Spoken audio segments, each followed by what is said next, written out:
ever since I played the Pokémon Scarlet and Pokémon Violet main game, that among the many questions that still linger in my head, one insists on staying there in the corner of the room staring at me. I've asked it before and discussed it with you all, but we never really got an answer. But part of me believes that has finally changed in the Teal Mask. So hey, I'm not so a strainer, and who wrote for the Okulture? Let's get into it. That's right, I still believe that the Okulture is a key piece in understanding what is going on in Paldea, or at least was if what I think is true. For all of you that don't know, the Okulture is a magazine that talks about the paradox Pokémon from your game, be it sightings or simply descriptions and theories. They start on issue number 4 in April and end on issue number 10 in October, hinting that there were 3 missing paradox from the start that would be part of the first 3 issues of January, February and March.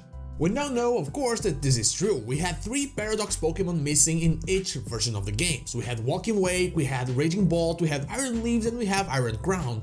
And since we have those, we know that we'll have Paradox Terrakion and also Paradox Entei, which I have a video on that you can check right there. But the important part is that someone else talks about this, someone else believes in the paradox Pokemon. Up until now, the theories about who wrote for the Okulture went in basically 2 directions, at least mine: Jack and the missing professor. We know that both of them have information regarding the paradox Pokemon. Jack is the one that takes care of all the Pokédex stuff, which means he knows something about them, already pretty suspicious, won't mind the Volo situation right here. And then the missing professor, because they were there when paradox Pokemon first showed up. The first Koraidon and Miraidon came before Arven was born, and we know that the opposing professor left after they were born. While I don't completely discard these old theories of mine because they can come back to life with a new 5-second teaser from the Pokémon Company if they still believe in trailers, I have a new target, someone we just met. Well, enter Briar. We all know it by now, she is Heath's ancestor and the proud owner of the original uncensored Scarlet or Violet books. Or maybe both, that jacket ain't fooling nobody.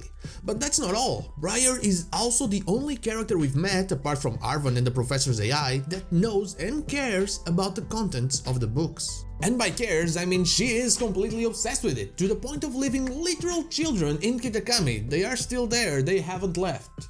But ignoring all the negligence, she's the one that's actively trying to get into the Great Crater of Paldea, while everyone else is just trying to keep everyone out. But apparently, they always deny her request to go there, so she has yet to set foot where we go to Shiny Hunt. How can she prove to people that Heath wasn't lying without going into Area Zero? Well, that's easy, all she has to do is look for sightings of paradox Pokemon and publish about them somewhere. But nobody believes in the books that Heath wrote, so what respectable publication would want to publish such outlandish articles? Well, none, but a non-respectable one would 100% do it. Well, enter the Okulture. By writing for the Okulture, Briar is doing what she can to let people know that those Pokemon exist, they were seen by someone. She adds theories to the mix, either her headcanon or something that she has in the original books written by her ancestor. In fact, her knowledge of those things could be how Jack also has access to the information about paradox Pokemon.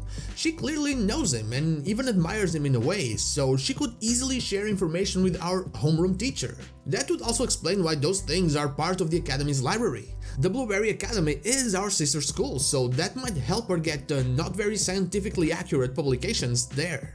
I wouldn't be surprised if we can find those 3 missing articles in her office in the Blueberry Academy when we finally get to play the Indigo disc. After all, the more awareness that she raises, the closer she gets to finding Terrapagos, and that's her goal.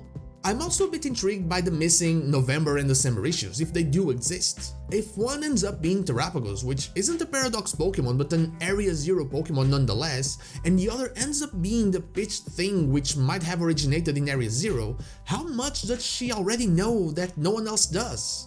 And knowing what the peach does, how easily could she be corrupted with the wish-granting power of its toxic chains?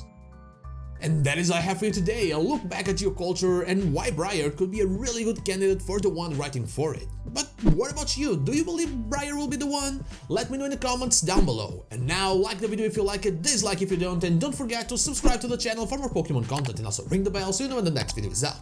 You can follow me on social media and Twitch, I stream there Wednesday to Sunday, not Saturday, or join our Discord, all the links are in the description. Thank you so much for watching, and I'll see you all on the next one.